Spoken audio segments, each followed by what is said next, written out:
So, magandang araw sa lahat. Kami nga pala ang Group 1 under the subject of Sir Christopher S. Gonzaga in Electrical Installation and Maintenance.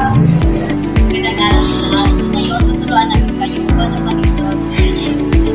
But before that, ipagkakilala muna natin sa inyo ang mga kailangan. Ito nga pala ang PGM mic. At ito nga pala ang RC cord. Ito nga pala ang wire cord. Ito naman ang DPN. At ito naman pala ay engine controller at amplifier. Ito pala ang speaker wire.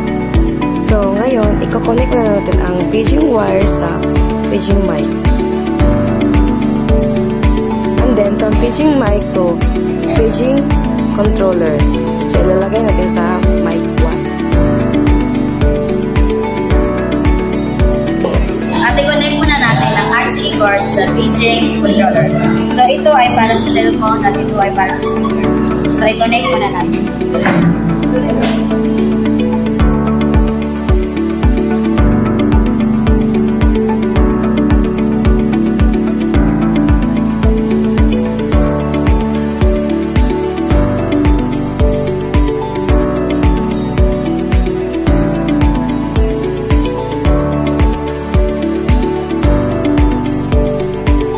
So, ito naman ang speaker wire.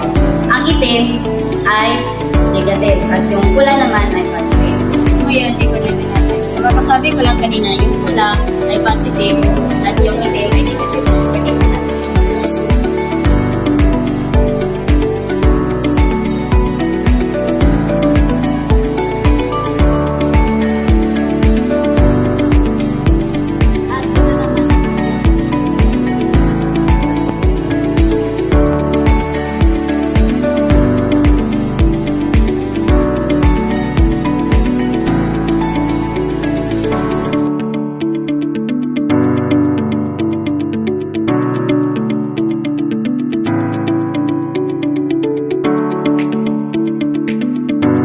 So, i-connect na natin ito sa speaker. So, dapat i-connect natin sa connect.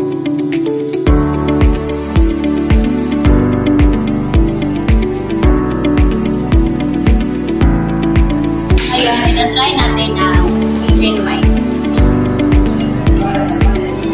Please like and subscribe. So, ngayon, ita-try na naman natin yung sa cellphone.